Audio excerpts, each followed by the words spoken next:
ਹੁਕਮਰਾਨ ਜਮਾਤ ਦਾ ਸਿਆਸੀ ਧੜਾ ਜਿਹੜਾ ਉਹਨਾਂ ਦਾ ਮੁਖਾਲਫ ਹੈ, ਉਹਨਾਂ ਦਾ ਤਾਜ਼ਾ ਇਕੱਠ ਹੋਇਆ ਹੈ ਇਸਲਾਮਾਬਾਦ 'ਚ, ਜਿਨ੍ਹਾਂ ਨੂੰ ਨੈਸ਼ਨਲ ਇੰਟਰਸਟ ਡਾਇਲੌਗ ਦਾ ਨਾਂ ਦਿੱਤਾ ਗਿਆ ਹੈ। ਇਹਦੇ ਵਿੱਚ ਸਰਕਾਰ ਮੁਖਾਲਫ ਧੜੇ ਦੀਆਂ ਸਭ ਸਿਆਸੀ ਪਾਰਟੀਆਂ ਨੇ ਸਾਂਝ ਪਾਈ। ਇਹਨਾਂ ਸਿਆਸੀ ਪਾਰਟੀਆਂ ਨੇ ਐਲਾਨ ਦੇ ਵਿੱਚ ਕੁਝ ਮੰਗਾਂ ਨੇ ਜਿਹੜੀਆਂ ਉਹ ਸਾਹਮਣੇ ਧਰੀਆਂ ਨੇ, ਜਿਨ੍ਹਾਂ ਦੇ ਵਿੱਚੋਂ ਸਭ ਤੋਂ ਪਹਿਲੀ ਮੰਗ ਇਹ ਕੀਤੀ ਗਈ ਹੈ ਕਿ ਮੁਲਕ ਭਰ ਦੀਆਂ ਜੇਲ੍ਹਾਂ 'ਚ ਜਿੰਨੇ ਸਿਆਸੀ ਕੈਦੀ ਨੇ ਉਹਨਾਂ ਸਾਰਿਆਂ ਨੂੰ ਰਿਹਾ ਕੀਤਾ ਜਾਏ, ਜਿਨ੍ਹਾਂ 'ਚ ਇਮਰਾਨ ਖਾਨ ਵੀ ਨੇ। ਉਸ ਤੋਂ ਬਾਅਦ ਆਖਿਆ ਗਿਆ ਹੈ ਕਿ ਪਾਕਿਸਤਾਨੀ ਪ੍ਰਾਈਮ ਮਿਨਿਸਟਰ ਸ਼ਹਿਬਾਜ਼ ਸ਼ਰੀਫ, ਉਹਨਾਂ ਦੇ ਵੱਡੇ ਪ੍ਰਧਾਨ ਨਵਾਜ਼ ਸ਼ਰੀਫ ਜਿਹੜੇ ਕਿ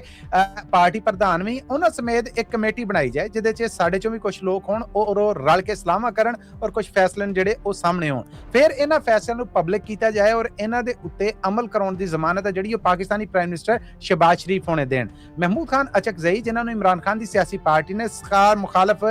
ਪ੍ਰਧਾਨਗੀ ਹੈ ਜਿਹੜੀ ਉਹ ਦੇਣ ਵਾਸਤੇ ਨੋਮੀਨੇਟ ਕੀਤਾ ਹੈ, ਔਰ ਨਾਲ ਹੀ ਉਹਨਾਂ ਨੇ ਇਹ ਵੀ ਜ਼ਮਾਨਤ ਦਿੱਤੀ ਹੈ ਕਿ ਜੇ ਸਰਕਾਰ ਦੇ ਨਾਲ ਸਾਡੀ ਗੱਲਬਾਤ ਜਾਂ ਡਾਇਲੌਗ ਕਾਮਯਾਬ ਹੁੰਦਾ ਹੈ ਤੇ ਜਿਹੜੇ ਫੈਸਲੇ ਹੋਣਗੇ ਉਹਨਾਂ ਤੇ ਜੇਲ੍ਹ ਦੇ ਅੰਦਰ ਇਮਰਾਨ ਖਾਨ ਨੂੰ ਮਨਾਉਣਾ ਮੇਰੀ ਜ਼ਿੰਮੇਵਾਰੀ ਹੈ। ਪਰ ਇਹ ਵੀ ਗੱਲ ਚੇਤੇ ਰਹੇ ਕਿ ਇਮਰਾਨ ਖਾਨ ਦੇ ਨਾਲ ਜੇਲ੍ਹ 'ਚ ਕਿਸੇ ਦੀ ਮੁਲਾਕਾਤ ਨਹੀਂ ਕਰਵਾਈ ਜਾ ਰਹੀ ਔਰ ਸਰਕਾਰ ਵੱਲੋਂ ਐਲਾਨ ਕੀਤਾ ਗਿਆ ਕਿ 8 ਫਰਵਰੀ ਤੱਕ ਇਹਨਾਂ ਮੁਲਾਕਾਤਾਂ ਤੇ ਪਾਬੰਦੀ ਹੈ। ਇੱਥੇ ਇਹ ਵੀ ਦੱਸ ਜਾਈਏ ਕਿ ਬੁਸ਼ਰਾ ਬੀਬੀ ਦੀ ਇਮਰਾਨ ਖਾਨ ਦੇ ਨਾਲ ਕੱਲ ਇੱਕ ਮੁੱਦਤ ਤੋਂ ਬਾਅਦ ਜੇਲ੍ਹ 'ਚ 40 ਮਿੰਟ ਤੱਕ ਮੁਲਾਕਾਤ ਹੈ ਜਿਹੜੀ ਉਹ ਕਰਵਾਈ ਗਈ ਹੈ। ਮਹਿਮੂਦ ਖਾਨ ਅਚਕਜ਼ਈ ਹੋਣਾ ਨੇ ਇਸ ਇਕੱਠ ਦੇ ਆਖਰ ਤੇ ਐਲਾਨ ਕੀਤਾ ਹੈ ਕਿ ਅਸੀਂ ਮੁਲਕ ਭਰ ਦੇ ਵਿੱਚ ਇhtਜਾਜੀ ਲਹਿਰ ਚਲਾਉਣ ਜਾ ਰਹੇ ਹਾਂ ਔਰ ਅਸੀਂ ਉਮੀਦ ਕਰਨੇ ਹਾਂ ਕਿ ਇਸ ਇhtਜਾਜੀ ਲਹਿਰ ਨੂੰ ਨਹੀਂ ਰੋਕਿਆ ਜਾਏਗਾ। ਜੇ ਕਿਸੇ ਨੇ ਰੁਕਾਵਟਾਂ ਖੜੀਆਂ ਕੀਤੀਆਂ ਤੇ ਜ਼ਿੰਮੇਵਾਰੀ ਉਹਦੇ ਸਿਰ ਹੋਏਗੀ।